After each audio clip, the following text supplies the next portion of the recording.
You're listening to the Bear Down Chicago podcast with Logan Bradley, Ryan Dangle, Patrick Sheldon, Brendan Shagrew, and Jack Wright.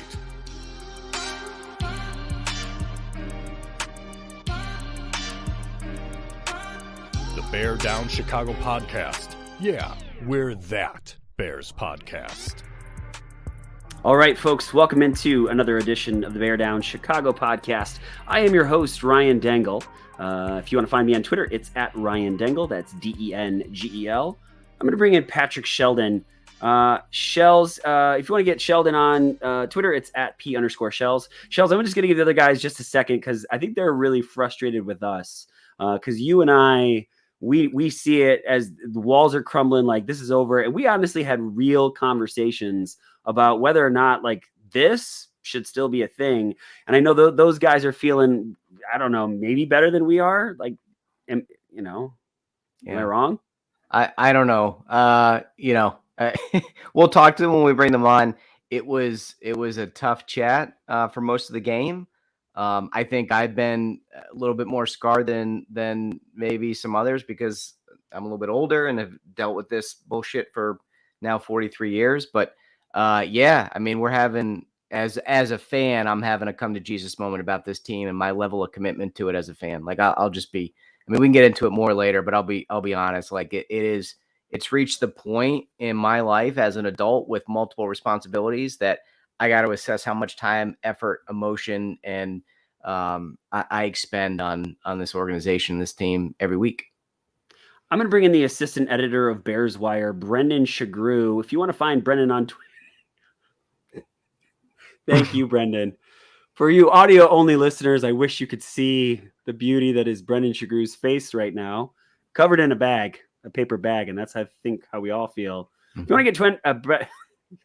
If you want to get Brendan on Twitter, it's at Brendan Shagrew. That's Sugrue, and that somehow, some way, this guy is positive. I don't know how it's possible, but Jack Wright. If you want to find Jack on Twitter, it's at Bear Down Jack.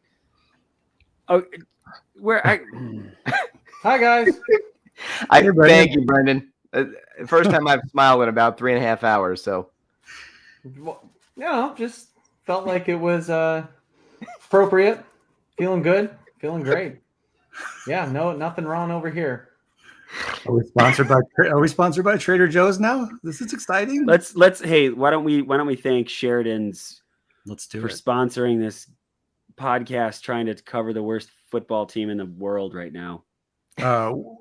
Will's going to be upset. I can't wait to hear his take on the game. But yeah, we'd like to thank Sheridan's Barbershop, which is located in historic downtown Wheaton, Illinois, and has been serving the community for 69 years with 5 barbers. Check that, 6 barbers, open 6 days a week, Monday through Saturday. They have appointments available to book online or by phone at your convenience.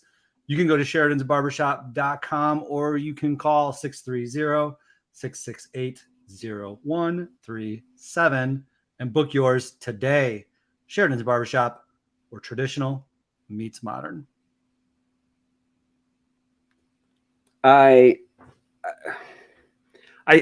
think other Bears fans, Sheldon, are probably feeling what you're feeling. Good friend TJ, good friend of the pod, is chiming in. Being married to a Packers fan sucks. That is all, TJ.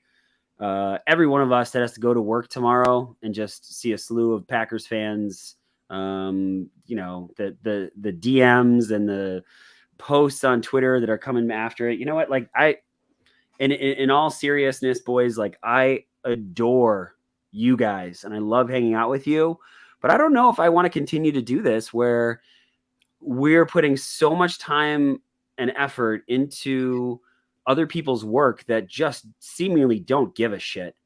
Or if they do give a shit, they are so unbelievably inept at their jobs that they come across as not giving a shit. I'm done with it. I'm done with let's have patience for Ryan Poles. Let's have patience for Matt Eberflus. Let's have patience for Justin Fields. Let's have patience for the offensive line. Let's have patience for the defensive line. Just wait.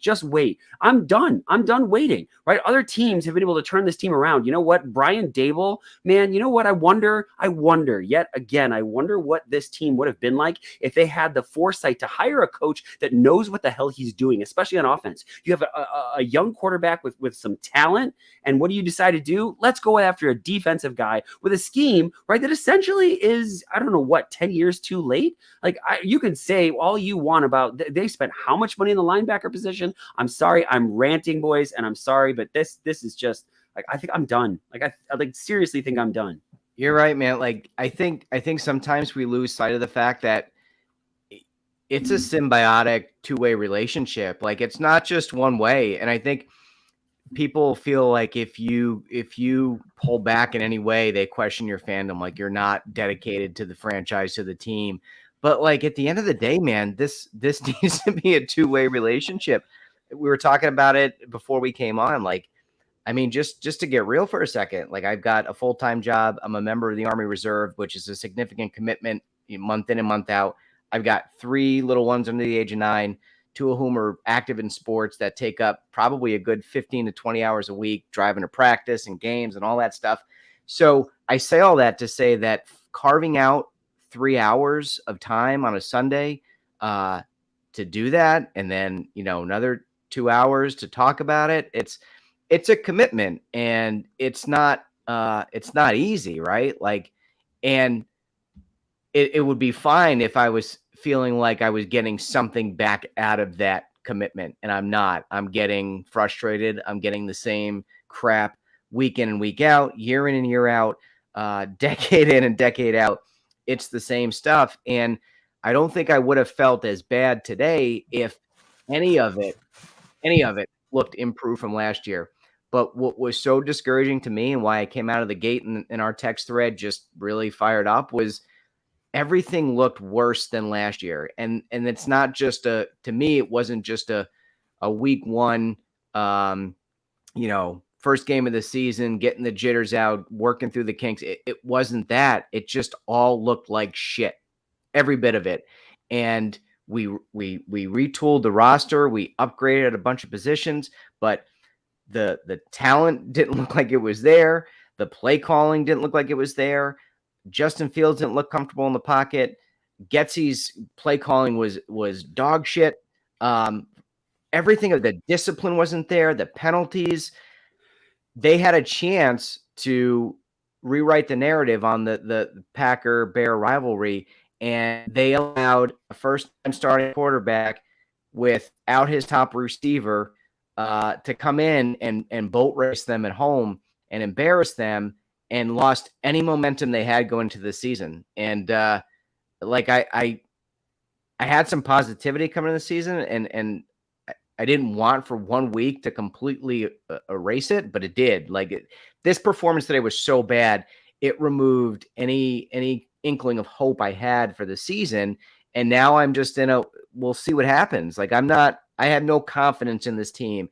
I am purely in a wait and see mode, and just kind of see what happens with the season, how it unfolds. But I don't have any visions that this team will do anything this year. I mean, I told you at the beginning before we came on, the first pick of the draft is on the table for this team. Like, based on what we saw today, the first pick of the draft is on the table. Like, they were terrible. They were absolutely awful today.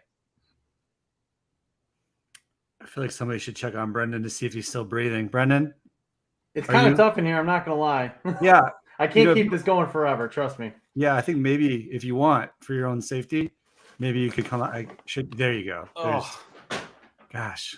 I was going to try to talk in there for a little bit, but yeah, that was going to get tough. Oh my gosh.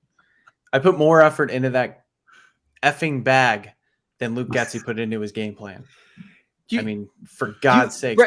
Look, John Shoop. Look, I'm going to say John Shoop might have been better than Luke Getsy today. And I'll shut up. I'm sorry, Brendan. It's your floor is yours. No. I was just gonna respond to what you guys were talking about. And the first half wasn't great, but you saw some promise. You saw some things that could be built on. You saw, okay, if Fields can actually find more, and he did for like the first, that scoring drive, which should have been a scoring drive or a touchdown drive. I mean, you kind of had some moments to build on. And going into halftime, I think it was like what, a 10-6 game or something. You kind of felt like, okay, we're in this. We can do this. And then I don't know what the hell happened at halftime, because Matt LaFleur and the Packers just made all the adjustments on both sides of the ball and says, oh yeah, we're getting hit here. We got to do this better. Let's go back to the running game because we know that's a strength. And oh yeah, we're just going to leave us another spy on Justin Fields so he can't even try and spin out and make his magic happen. And then from there, it's like Luke Getsy's brain melted, because for somebody who I go back to last year, week 1 against the 49ers, and we all know how that first half started, right?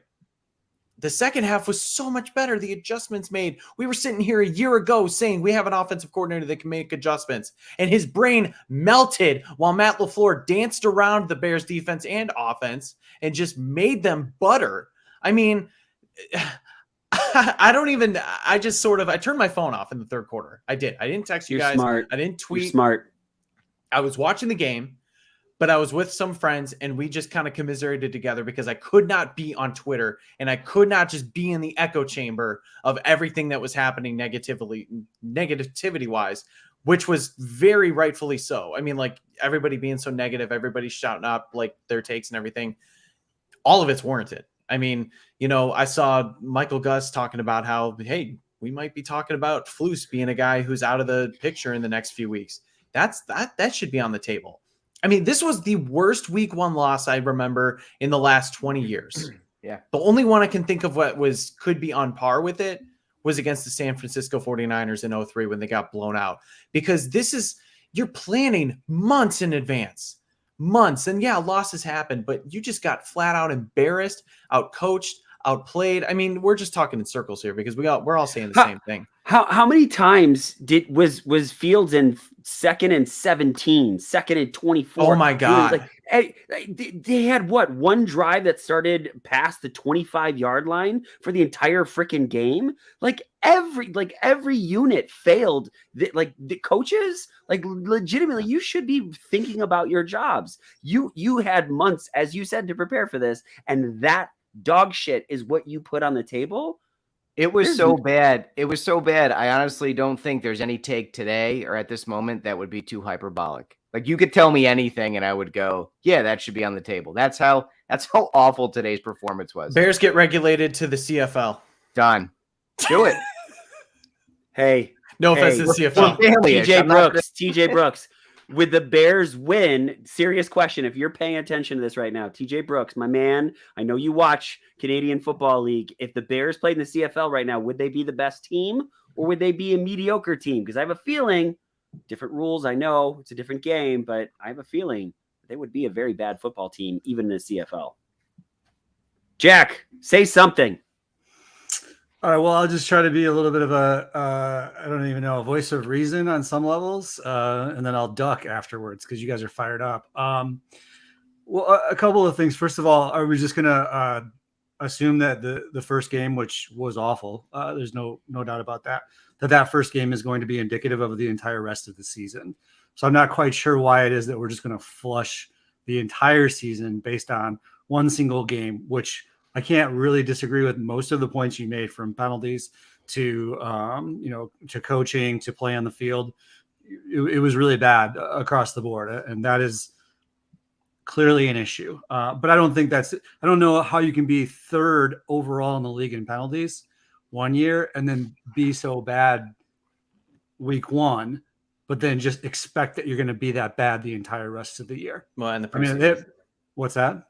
I mean, look, preseason stuff, that you can put that aside, but I think penalties, that's something. They were penalized a lot in every preseason game so far.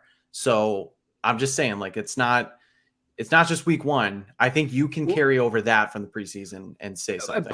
Part of what I want to say about that is it's the offensive line. They are terrible, which is what we were all kind of afraid of. Thought maybe, hey, they've got some upside because they got some young players. They're bad. There's a very, very, very bad offensive line. And one of the reasons why they were penalized so much is because they couldn't hang. So they have to hold. They have to do these other things, right? That's one of the things that I'm most frustrated about. I keep trying to I hear all the people that are on Twitter and all these things are saying, hey, Ryan Poles, patience, patience, patience, right? Like, he's an offensive lineman that can't build an offensive line. Like, we were talking about it before we hit record, which is, Tyreek Stevenson could be an awesome player, and I mean that sincerely. And I'm not excited about him, but the two best centers, right, in the entire draft are there for you to take. And you say, nah, we're going to take another cornerback. I get it that you may value cornerback pretty high, but you're continuing to leave your young cornerback in a position for him to fail, because he has no protection. You can't watch that game, and especially in the first half, Brendan, as you alluded to it, right? There were certain things you said, hey, Justin Fields showing a couple things, right? But then he's running for his life again and again and again. The guys up front, Cody White here, you just go ahead. Here you go. Oh, hey, Justin, you just got tackled. I'm sorry about that. Right? Like, what? Why? What are we? Pressured 60% of the time in the first half. On 60% of his dropbacks. I mean, I was told I need to relax when I said the fact that the first team offensive line wasn't practicing together at all for the preseason. I was told they're all professionals. Nate Davis is fine. We don't need to worry about it. Jenkins out. Like, Lucas Patrick is a pro. I was told all this stuff. Like, preseason matters for the offensive line. And I don't know. Maybe it's that. Maybe it's the lack of continuity. Maybe it's the lack of time together. But maybe it's not. Maybe they're just a bad team. Like, maybe best player available in the draft from a pure standpoint is only possible when your team is already established. Maybe you take best player available at the most critical position of need until you get to the point where you can truly draft best player available. But you're right, Ryan. Like, if they truly bought into Fields this year, then I think they needed to maybe qualify their best player available approach and do a little bit more for him in the draft. Now, again, like, Jenkins being hurts badly. Nate Davis not practicing all preseason hurts badly. I do think if Jenkins is in the lineup and Davis is practiced all off season and you got those guys in the mix, I think it looks better this week than it did. But the reality is they weren't there, and Davis wasn't there all preseason, and they looked the way they looked because of it. And we don't have the depth to step in like other teams do. I mean, the 49ers, guys, like, they blew a first-round pick on Trey Lance. They look like the best effing team in the NFL today with Brock Purdy on both sides of the ball. Defense, offense, their depth, special teams, like, everything looked like a well-oiled machine. Like, they've got an organizational philosophy and they're executing on it. The Bears still look like just a team, like just a no direction, just a wayward team. They don't look like an organization. Guys, I got some positive news. We almost got a butt fumble today from Justin Fields, and we didn't. I mean, when he just took the QB draw and ran right into his own lineman, basically. I don't know. I'm literally, you're right. And even if Tevin Jenkins comes back, Shells, the center position always worried me no matter what. I know you and I went back and forth on Nate Davis, and I was like, about Nate Davis, I wasn't going to react until after this game. Not great. Definitely not great. But I'm really worried about center too, because Cody White here did not look good coming out at playing at left guard. He's going to be your center probably when Tevin Jenkins comes back. So either way, you still have potentially glaring weakness at center, and then right guard if it gets better or not. And then Tevin's got to get up to speed too, because he's been out for a while. And again, that's stuff like that's 3 weeks away too. It's a long time. We don't even know what that's going to look like, but it just really felt like the Packers were just overall prepared. They knew exactly how to attack the Bears on that line. And I want to highlight TJ Brooks's comment here, right? Showed good things, but still made to look like a rookie. That's to be expected. Darnell Wright, whatever Darnell Wright gives you, especially like as a rookie on the line, that's okay as long as he stays healthy, because he's developing kind of like Braxton Jones did last year. But it's the other guys, it's the veterans, it's the guys like you said, Nate Davis, Lucas Patrick, Cody Whitehair, the guys who have done it for so long. You got to anchor the line and help those young tackles get their stuff together. I mean, Braxton Jones was an abomination. He was awful. He was terrible. so bad. He was terrible. He was maybe the worst offensive lineman today. And that's saying something with the dog shit that they ran out there on the offensive line. Like that's an impressive accomplishment to be the worst among that group. But I think he was today. Claypool. Sorry, I don't want Claypool on the team next week. I quit. said no take is too hyperbolic. I do not want that guy anywhere near this locker room. He quit. A couple He's plays, like you watch the replay. He quit. Yeah. Stop trying. I've tried to give him the benefit of the doubt. I know Poles spent a lot of capital to get him. I was optimistic about him, but there were too many plays that you watch the replay, and if he wasn't directly involved in the play, he quit. And even when he was directly involved in the play, he quit. So that non-block on the Mooney screen was inexcusable. That needs to, if Flus is the guy he says he is, if he values the hits principle as much as he says he does, then Claypool's ass needs to be on the bench immediately after that play. Like, bro, you just have to.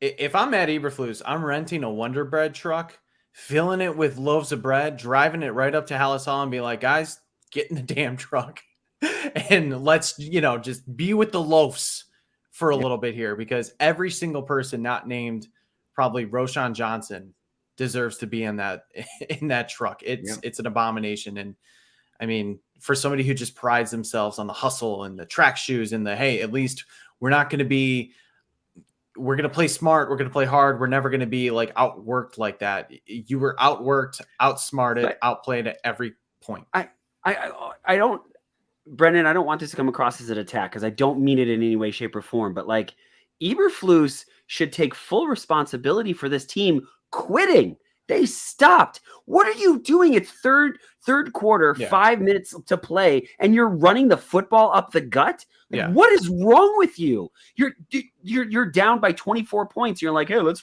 hand the ball off. Like, your offensive coordinator should be packing his bags right now and get out of here. Like, as Eberflus, take over at some point. Like, hey man, we spent all this money to get DJ Moore. How about we throw the football to him just a little bit? I don't know. Maybe it's just me. I'm sorry, you're right. Eberflus goes in the truck too.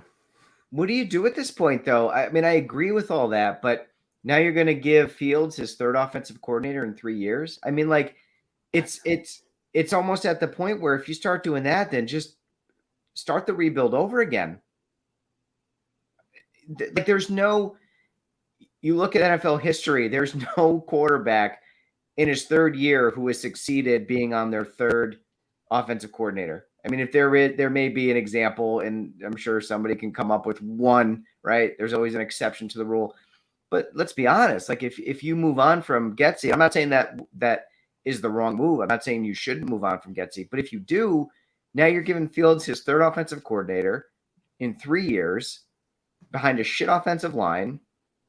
You might as well just start over, because I don't know if he can be the guy or can't be the guy, but you'll never know under those circumstances. So you might as well just start over. That's unrealistic to expect any quarterback to succeed in those circumstances. Hold on. We interrupted Jack. So yeah, Jack, sorry. Keep going. Oh, it's still my turn? Sweet. So I guess I wondered the extent to which perhaps your reaction is a product of your own expectations for the game. We were the worst team in the league last year. We all were. If we picked the Packers to win, we said that it would be a close game, that it was possible that they could beat them, but still maybe not likely, that they're still the best team in the North until they aren't. Those are my words. You've got a rookie right tackle. You got a free agent right guard who barely practiced all training camp. You have a center who's got to pop into center to play that position, and then you bump your original center to guard, and then you've got a second-year left tackle. Okay, so explain to me, and they barely practiced together for a number of reasons. A year ago, you were picking up offensive linemen off the street a year ago this time. So you spent the offseason, you made a big free agent signing, you drafted in the first round a big right tackle. You tried to do the best you could given the circumstances to create a line. Guys, we're not creating a line overnight. It's not being created. There's a reason the Packers are better because they have an offensive line that was able to protect their new quarterback. And we still don't have that. So draw me a path to how we're supposed to get to Packer level offensive line in the period of time that we've been given. I just don't understand how that's expected to happen overnight, or what could have been done differently between, I don't know, the last game and today, or last year's build and today. I've started to think that building an offensive line is a little bit like winning a World Series. Like, all the planets need to freaking align. It just doesn't happen very often, and it doesn't happen very easily, clearly. And where we started from was a big shit sandwich. And I'm not trying to make excuses. I'm just saying, like, what would you really expect from a team that has an offensive line that looks like ours when we know that's the focal point of most offensive pushes? Like, where are we going to go with that specific group as it clearly panned out? And I just, again, I don't think that today is indicative of the entire year. We added a linebacker who led us in tackles today. There's an upward trajectory there. We have a middle linebacker who can close and cover the field now. We still do have a good secondary. They're not just all of a sudden shit because they didn't play very well today. We do have a good wide receiver. It's not all freaking bad, you guys. Like, we were down 7-6 and you were fucking done. You guys were done. Yeah. Like, I wasn't done then. I wasn't done. They 7-6. They gave up. Like, F this organization, F this franchise. What the and hell? look what happened. And look you guys what happened. Like, why are you bailing like that? What the F? Did you watch this whole game? First quarter. Did you watch this whole game? 38 points. The defense that they keep throwing resources at gave up 38 points. That's what I'm talking about. Tyreek Stevenson, again, great, could be a great player. Could be an awesome. Kyler Gordon could be a great player. Draft offensive lineman. You draft one guy, you get a guy that has a penchant for sitting on the sidelines and not playing well. You do nothing at center, absolutely nothing at center. You hope and pray that your 5th round off left tackle is going to somehow be magical. Oh, and by the way, then you throw out a right tackle that's a rookie that's supposed to magically be perfect. That's what I'm talking about. Yeah. Dude, the reason, and here's the thing, Jack, I understand. Shells and I got a little bit negative, but look at the outcome. We were right. We were absolutely right about this team. They played like garbage. This organization played like garbage. They gave up. That's the thing that makes me most furious about this, is they gave up. You watch the 3rd and 4th quarter. You can't tell me that this team didn't give up with 5 minutes left in the 3rd quarter. You cannot convince me otherwise. I think why I'm so down, Jack, and why I was so down, what I alluded to earlier, I don't think anything got even marginally better. Like, I didn't see any progress on the field today where I went, okay, like, I'm not expecting dominance. I'm not expecting playoffs, but I was expecting to see a modicum of improvement from a number of key positions or position groups or players, and I didn't see any of it today. And I agree, building an offensive line takes time, but I'm looking at how he's building it, and Lucas Patrick's a dud. He's been a complete waste. When he's been healthy, he's been awful. Braxton Jones, I was somewhat optimistic after last year, but he looked worse today than at any point last year. Tevin Jenkins has been injured. Nate Davis has been MIA for the entire preseason. So while I agree it takes time to build the offensive line, I'm just wondering now, like, do we have the right folks to build towards a good offensive line? Like, even if we get all the time in the world with these guys, is this the offensive line that we're building towards? Because outside of Darnell Wright at the moment.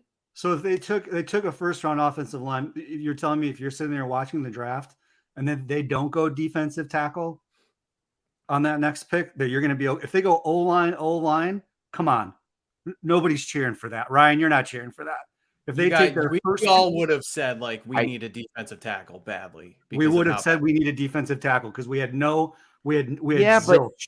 I would have been fine with back-to-back offensive linemen. Again, their plan doesn't seem to align with their approach to Justin Fields. If your true approach is we believe in Justin Fields and this is a no shit make or break year for him, I would have been fine with back-to-back offensive linemen, understanding that if your goal is to figure out who Justin Fields is this year, you're not going to do that by drafting a defensive tackle in the second round. And I understand from a roster construction standpoint, maybe that was the best move. But in one breath, they're telling us we believe in Justin Fields. It's his third year. We got to figure out if we're going to extend this guy. So go back-to-back offensive linemen. That's fine. Build the offensive line through the draft with young guys that will come up together and play together and develop continuity, not a patchwork offensive line of guys that, maybe they would have worked out, but they seem to be the wrong picks. Lucas Patrick doesn't seem to be the right free agent move. Nate Davis missed the whole offseason. Doesn't seem to be the right offensive move at the moment. Braxton Jones, I don't know if he's the right pick in last year's draft. So I agree it takes time. I'm just now starting to wonder if we got the right guys or if we have to start over and start the building of the offensive line all over again, because it does take time. But I don't know that we're any further along now than we were last year, because I'm not so sure the guys they got on there are the right guys at the moment. I will say, to Jack's point, it is not indicative of the entire season. It's a shitty start. And, considering like I said, the months to prepare, the hype, granted, that was a lot of, fan driven too, but the Bears were very chesty about it too. Like, you can see it's going to be different. It's going to be different. And it wasn't different. But I've said it a long time, this team is not going to be the same team that we see in November, good or bad. And we see that every single year with teams who start out hot or start out cold. The Bengals, once again, today, look like dog shit, just like they did last year, just like they did the year before. Again, I'm not saying that's obviously going to happen or anything. It's just, Jack's right. This isn't indicative of what's going to happen. But, reacting to the here and now and things that we saw, overall, it's a very shitty product. And knowing kind of where the offense went, yeah, things improved, for a bit, especially with the rushing offense last year when Luke Getsy finally got his head out of his ass and said, hey, Justin Fields is pretty fast. Let's run that guy down the field. But when you only throw it there was two throws, that we saw from Fields earlier in the day to DJ Moore, especially one. It was a strike right down the middle. And I said, I'm like, guys, I don't remember seeing that last year. Correct me if I'm wrong, but Fields just did not make that play with a wide receiver doing a deeper slant or anything like that. And it's like, hey, let's do that more. No pun intended. We have the guy now to get those catches and make big plays. Never went to it again. Screen pass. That's what's so frustrating, Brendan, is because you spent all of these resources, the number one overall pick, essentially to move back in the draft, but most importantly to get DJ Moore, and you don't utilize him. I don't understand how what they're doing with that. And Luke Getsy, I'm not going to keep bringing up the same point, but it's, keep these same passes that aren't working. You're beating your head against a wall, and it's not helping anybody. Justin Fields, I think, minus that really god awful interception where he just stared down receiver and just see if he can throw it in as fast as he could. I thought he showed some really good stuff, despite the fact that his offensive line was atrocious, and despite the fact that his offensive coordinator was calling the worst game plan that I've seen since John Shoop. Some of you know who that is. Some of you young people have no idea who that is. Shoop is poop. Shoop is indeed poop. Jack, I love you very much. You're one of my best friends in the whole world. I think that's one of the things that I'm also frustrated by is the fact that we're getting to the point where we're arguing intensely about something that in the end, it doesn't really matter. I'm, as Patrick Sheldon was talking about, giving up your time and, and to be honest, our resources, peel back the curtain, everybody. We have spent a lot of time, money, and effort to put this all together. And I freaking love hanging out with you guys. Like I adore it, but I don't know that I want to continue to hang out with you guys if I have to watch this god awful football team break my heart over and over and over and over again. And while I do understand that it is the first game of the season, nothing about this game is in any way encouraging, right? Like I don't. Yeah, that's that part. In that, Jack, I will give you some huge credit. Right, it is just the first game of the season. But on the flip side, what about this makes you think that this team would be headed in any other direction other than we're headed for maybe 3 or 4 wins? Because I think this could be an aberration. I mean, I think with a really terrible roster, we saw at various times throughout the course of last year, fairly disciplined play, pretty good hustle, very physical teams who made the most out of like some pretty terrible situations. I don't think a guy who built the Colts' defense and built players in ways that we hadn't really seen before is all of a sudden just going to lose the ability to do that. Again, I think there's just a certain amount of long haul discussion that goes on here that, listen, I understand why you're frustrated. I truly do. I'm not trying to say that you shouldn't be at all for today's performance. It was really, really awful. And we spent the entire last season, I think, doing a fantastic job on this show of making the most out of a really bad situation, having some fun, like trying to be positive and look forward. And so I can see why, if it culminates in what we saw today, that would be a super letdown. I'm bummed. I'm not saying I'm not. I am so super like bummed, and I've got some other little nuanced things that I'm concerned about with too. There's no doubt about it. Is there a chance that we look back at this and go, wow, they just dumped big time, dumped the bed on that first one. And then now look at the first quarter and then the second quarter, like Lovey used to do. And we start to see like some of the same progression that we had begun to see.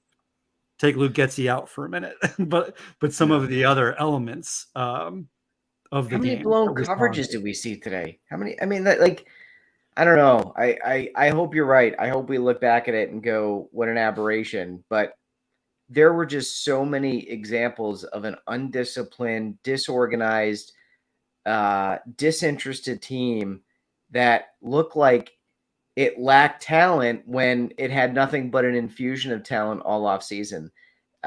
Ryan, I agree with you completely. Nothing about this was encouraging. You cannot have that many defensive breakdowns in week 1 of the season where you prepare all off season for one team coming out of the gate and, you make the decisions on who plays in the preseason, et cetera. That's fine. But you have to come out of the preseason ready for week 1. I mean, there were at least 3 completely blown coverages. Eddie Jackson looked lost in coverage today. Looked lost. He had a bad game. He had a very bad game. Bad game. But there were 2 plays where defenders were just not accounted, or receivers were just not accounted for by the defender. Like, that can't happen.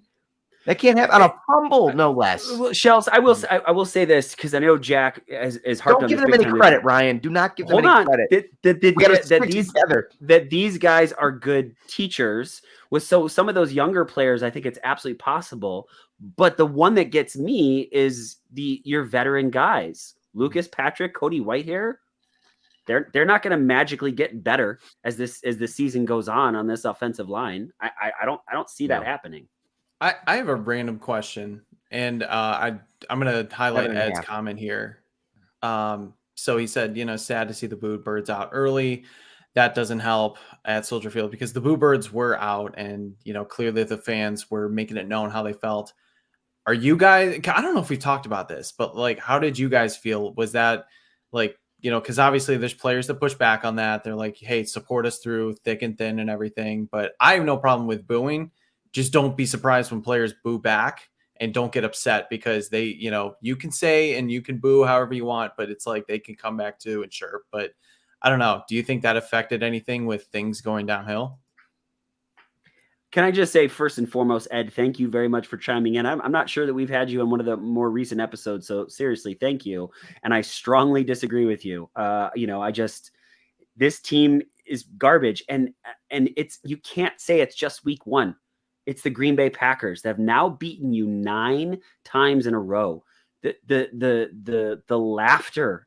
I bet you there's some Green Bay fan that's going to be watching or tuning in and out, right? Like just like hate watching us, right? Just laughing hysterically at our misery. And like to some extent, I don't necessarily blame them. This is inexcusable, right? When Lovie Smith first came to this team in 2003, right, and said number one goal we're gonna have is to beat Green Bay, right? And people are like, well, why would you say that? No, every fan knew this guy gets it. That's what I say. Yeah, thank you, Ed. If the players are that mentally fragile that they're impacted by the booing, then they need new players. Like they can chirp back all they want, but on what basis? Like what's your retort to playing like shit? What are you gonna chirp back with? Like you guys played like shit. You deserve to be told. Again, we go back to where we opened the show. Like I lost money today cutting out of work early to come watch this. People paid their a lot of money to go to this game, took the whole day to travel, to pay for parking, to pay for transportation, to, spend time away from their family, to hundreds of dollars of tickets to go watch this. Dinner guy, just really quick. Derek DeBear flew in from Scotland to see this game. This is the first football game he's been to, right, for the Bears, and he's a diehard Bears fan. And this is what he had to watch. Sorry, Shells. Sorry, no, Shells. I mean, it's a symbiotic relationship. Like they should be allowed to voice their frustration and let you know where they stand in the relationship. Like if you've got a significant other that's treating you like dog shit, speak up. But you're not just going to sit there and go, yeah, I'm just going to keep my mouth shut. No, at some point you're going to be like, hey, look, like this isn't working.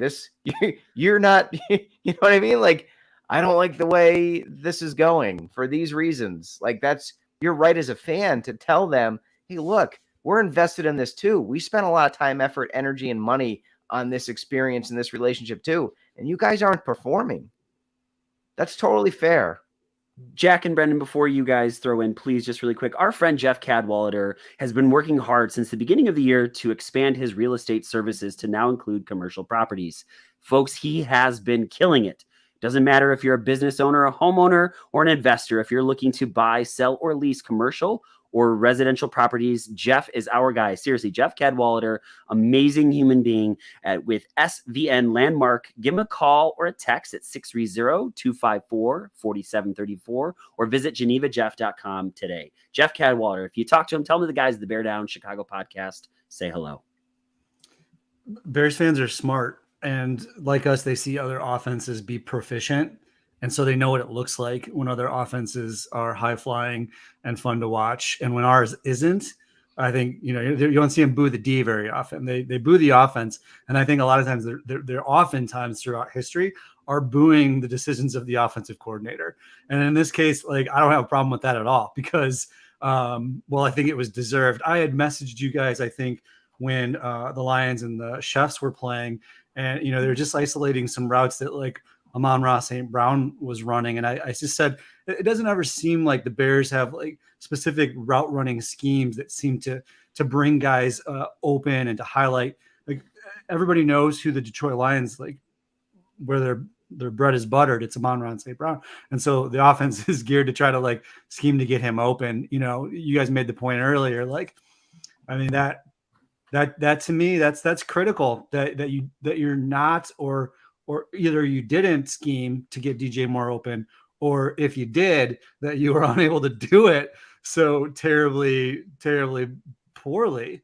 That to me warrants, it really does warrant the Boo Birds in that particular situation. Like always, I think it's like complete BS when fans go after like individual players, like in the stands. I saw them doing it when the Notre Dame game got delayed and these kids are walking off the field and the opposing like fans are just yelling shit like at these kids. They're just like 19-year-old kids walking to the lock like that. Come on, like that stuff. I don't know where in your mind you think that's okay, but that's different, I guess. Jack, I want to touch on something you said, reminding me of a tweet that I saw earlier about the schemes and the concepts and the routes. Our guy Tim Jenkins at T Jenkins Elite, we've talked about him a lot. He does great breakdowns, but I don't know, for those that were following him on Twitter, he was doing breakdowns of the individual drives of the Bears. It was really good stuff, different offensive series. But he had a tweet after the game. I just want to read it to you because I like it puts things in perspective. And again, this is what makes me not have a whole lot of hope go forward. But he says, here's my take from covering Chicago last year. Chicago is too good of a football city to be dealing with this level of incompetence from an offensive innovation perspective. Terrible, terrible stuff to start the year, man. You could have said that was in 2021, and I would have believed you. Yeah. God. But there's no innovation. You're right, Jack. It's the fans are booing the lack of offense. Again, we say this year after year. Every single yard seems like a struggle. Every single yard seems like it was by the grace of God that they got those 3 feet. You'd think that you'd like sit down like after the games every once in a while and be like, how many screen passes did we throw? And how many times did we try to throw the ball deep? Like from last year even to this year, like you'd think there'd be a light bulb somewhere in there to say like, well, did we get some guys that had like 4.3, 4.4, 40 speed, like specifically because we wanted to be able to press, and see if we can blow the top off the defense? Yes, we did. Okay. So like, how many like free throws did you make when you didn't attempt any free throws all game? Just like some simple stuff like that, where it's like, oh, we're going to throw 7 screens, but only like once downfield. I don't know. I don't. And not even throwing to your best players on the screens either. Like we saw the screen to DJ Moore in the preseason, and they're just throwing it to Darnell Mooney, who's getting cooked because they keep Just really quick, Justin Fields was 24 for 37, 216 yards, 1 touchdown, and 1 interception.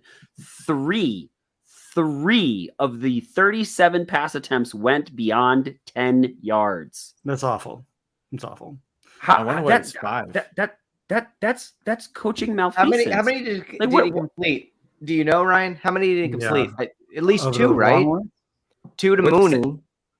How many of the 3 passes beyond 10 yards did he complete? 1 2. to Mooney for a touchdown. No. Sorry. Just 1. One of the 3. The second one to Mooney? One of them was incomplete, and one of them was the interception. Yeah. Okay. Cool. So,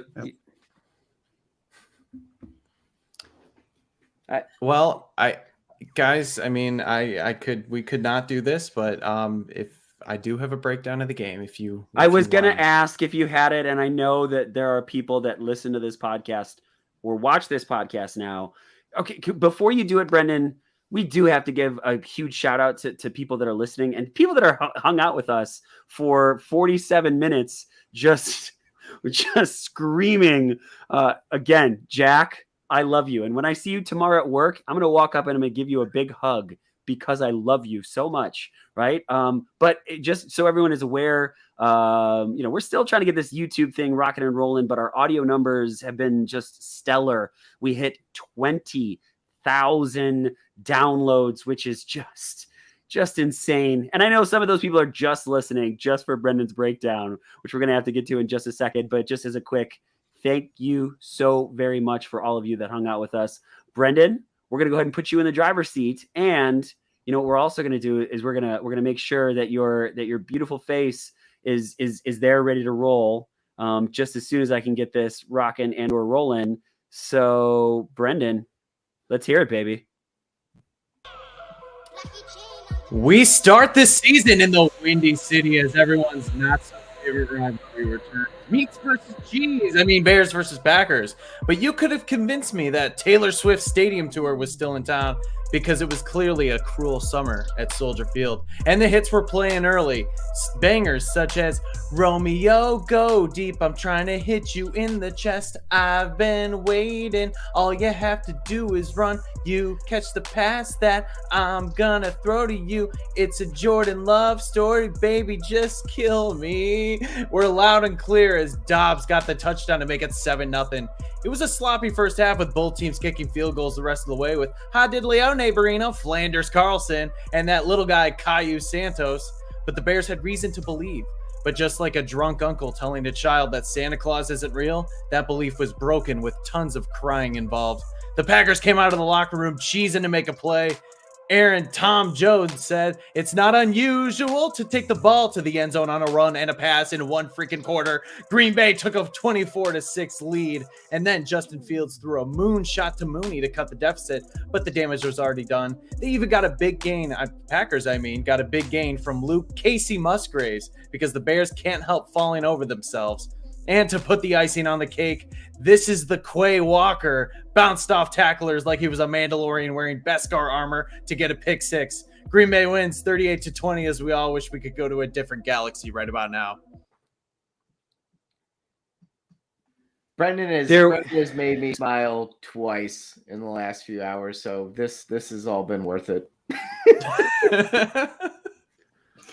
Did you have a drunk uncle that told you there was no? Because if you did, then I'm going to give you a hug the next time I see you. No, I didn't. I didn't. I don't know. It just that was a good line. It just came out. I don't know. I'm telling you, I wrote that I think I wrote that in 10 minutes. Did you rage write it? That's what I think I would have done. This is a little bit cathartic. It's cathartic. Yeah. We're supposed to do the outhouse and the penthouse, but boys, I think we spent the entire time for this podcast in the outhouse. Was there anything other than Roshan Johnson? Because that one's off the table. Anything about this that you're saying that was really good? DJ Moore is really good when he actually gets targeted. I think I tweeted "Thank you, Carolina, for DJ Moore," and then he did nothing for the rest of the game. Oh, that's another positive. Carolina lost too. Yay! Santos was 2 for 2, including a 47-yarder. Wonder what his longest is. It's got to be up there for him. It was a good kick too. The 47-yarder was a good kick. Yeah.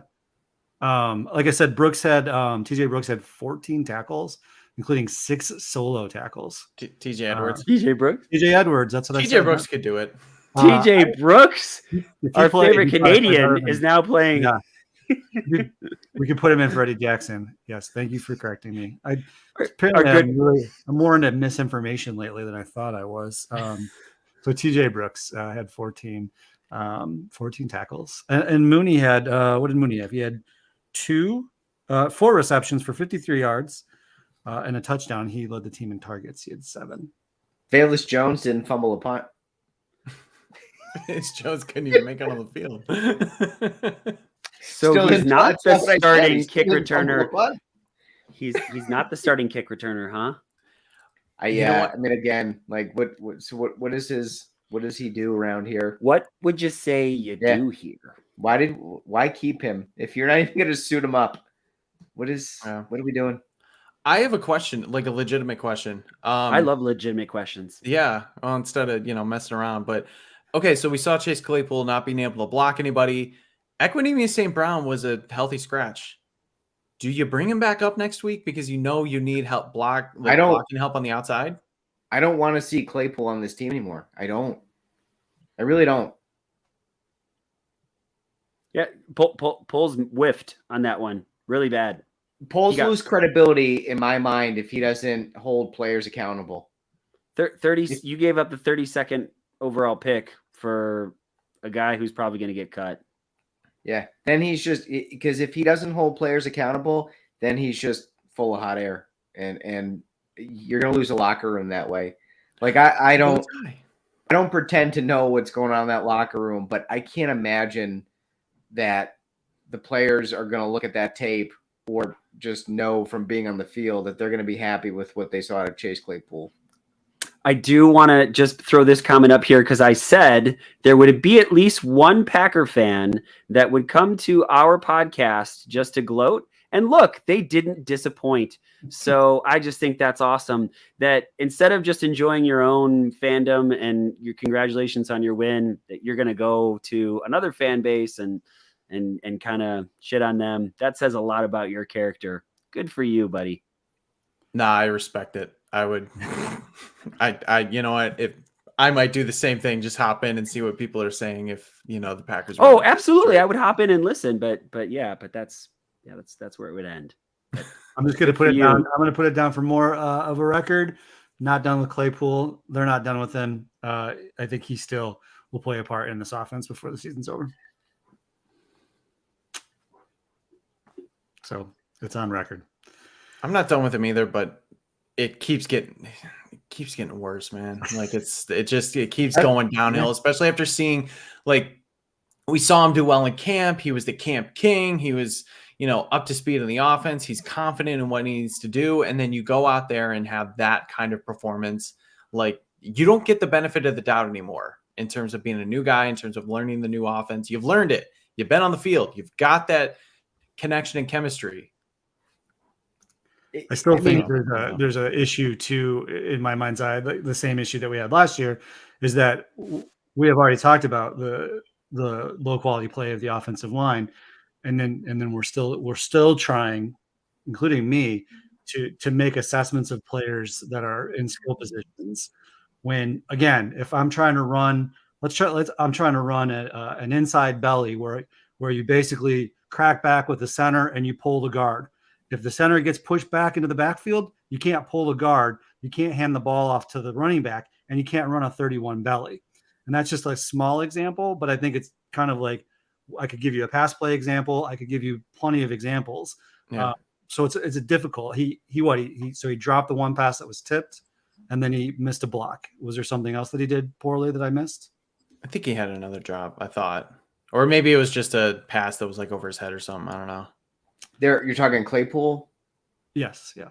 That if you look on I want to see the all 22, but the replay on the interception, it almost looked like he sort of quit on the play before the ball came out.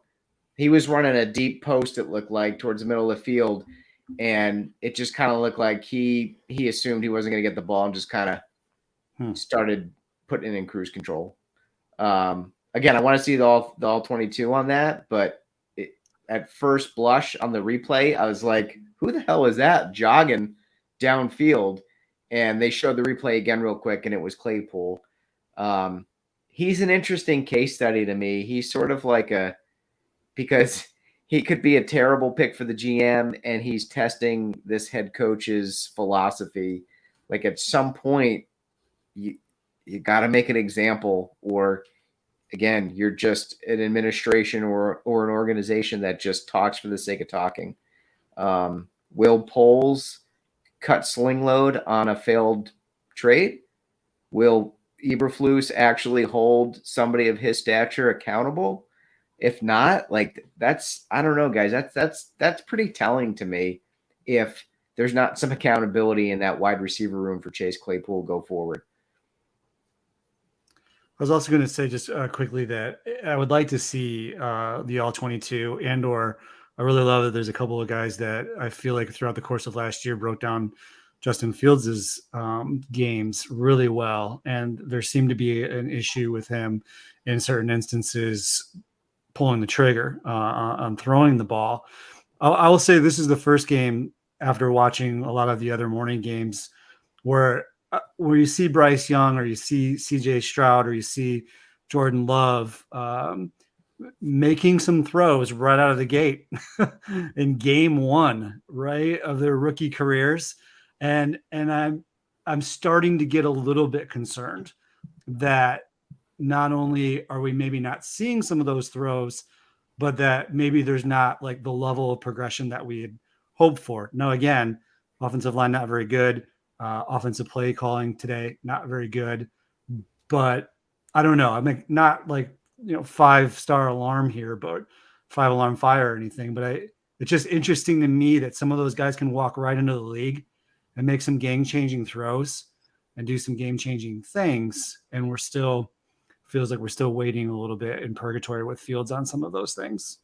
Well, what did I text you guys at the beginning? I said, even when he's got a clean pocket, he looks skittish. Like he always looks like he knows he's going to get hit, even when he's not going to get hit. And I don't know if he's scarred from last year beyond repair at this point, but there were too many times in the pocket where I was like, what is he doing? He was bouncing around. He looked like he was about to take a hit, and there was nobody around him. And I don't know if that's scar tissue from last year or if it just he didn't look comfortable in the pocket. And I agree with you, Jack. I know Young had some issues. He had 2 interceptions, 2 bad interceptions that were almost like a exact replay. That was weird. Yeah. But that's the sort of thing like, okay, those are young QB mistakes. You want to see him grow and develop, but he looked a little bit more comfortable in the pocket.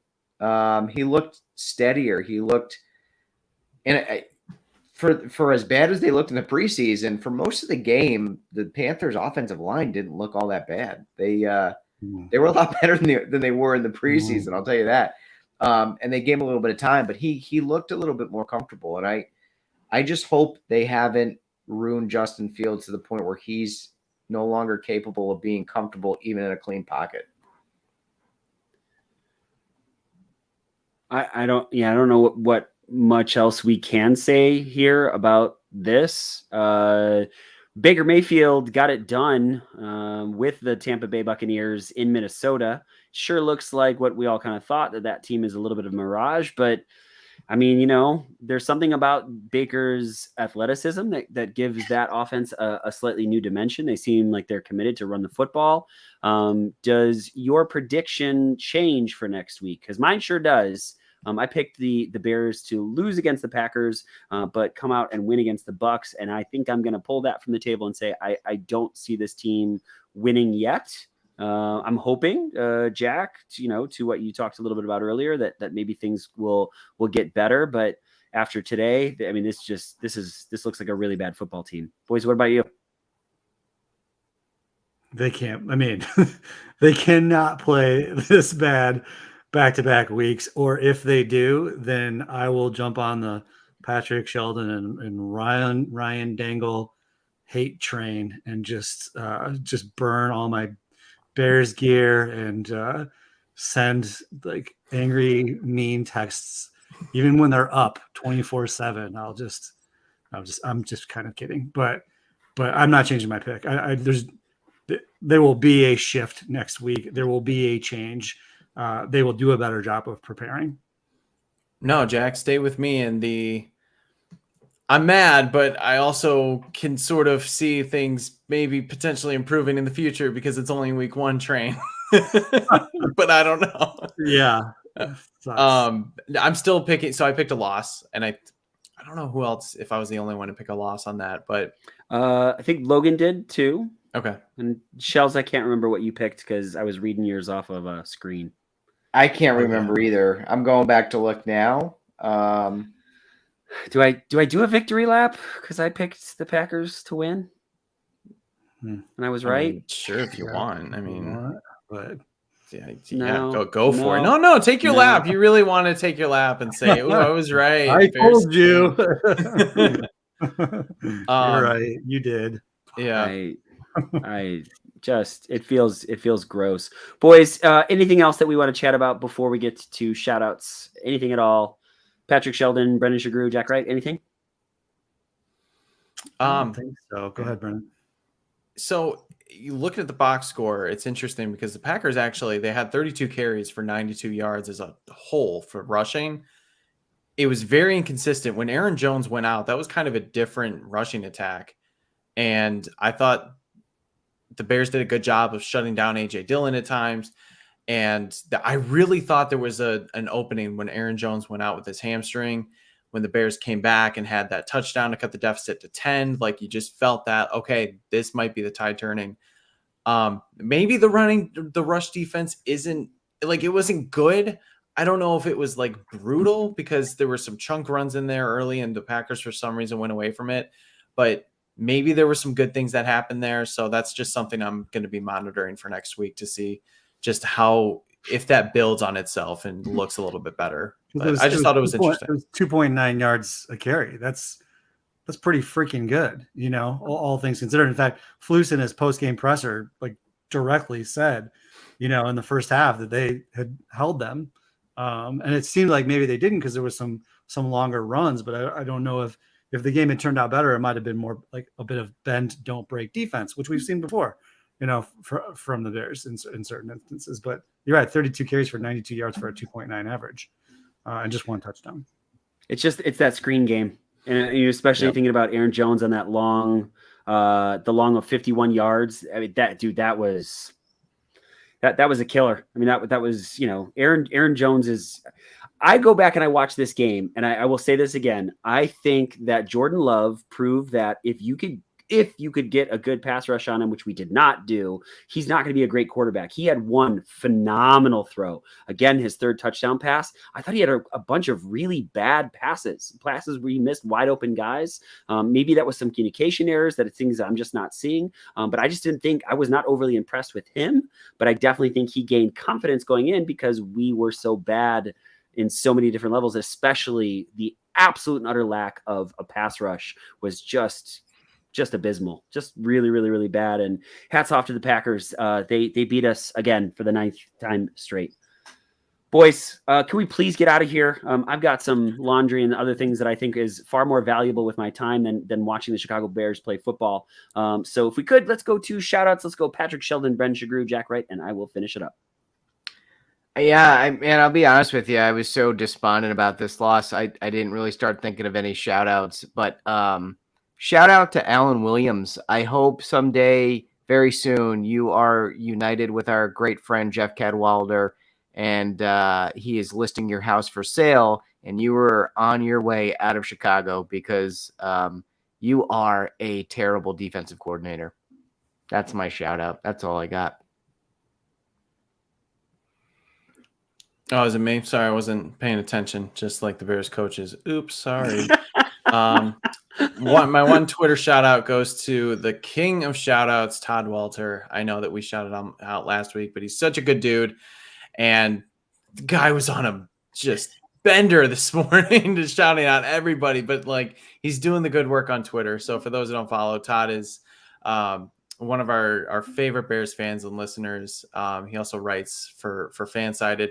He does these Sunday shout outs for every Bears game. And, we're always on it, thankfully, but he shouts out a ton of other people.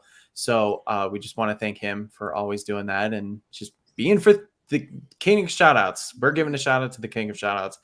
And then shout out to my Uncle Johnny, went to the game, sent me a picture, was complaining about it, but he had this awesome Darnell Wright shirt on.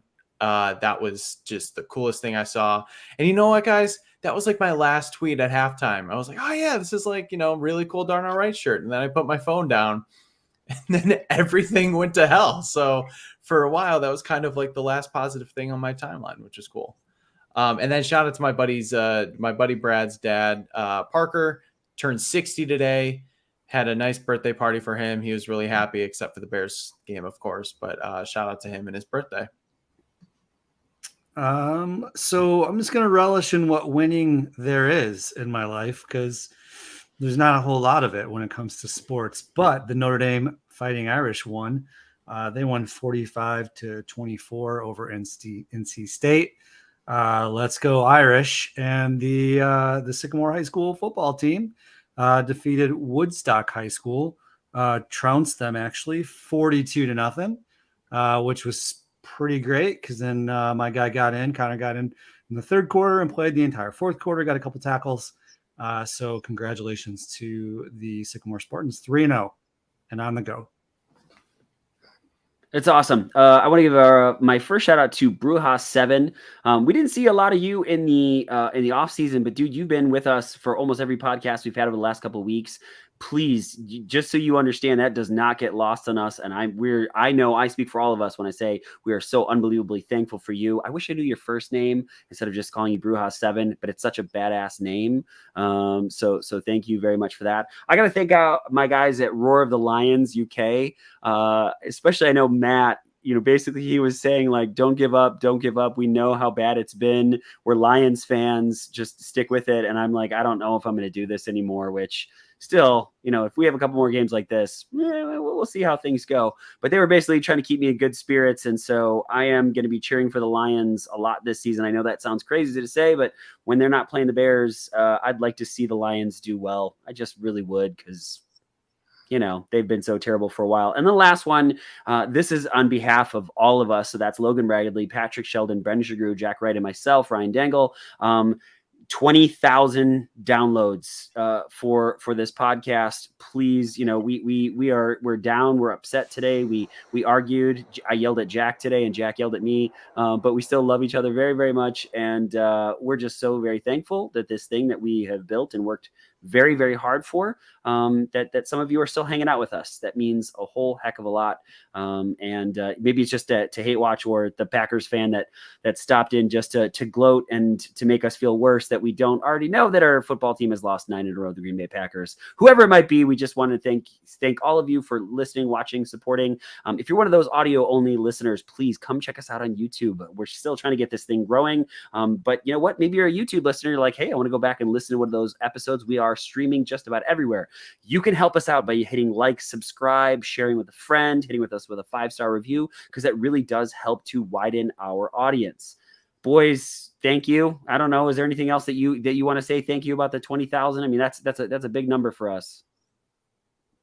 It's awesome. And just imagine when the team starts being really good, when the dynasty begins, our numbers are going to be. You guys can launch from my funeral when that happens.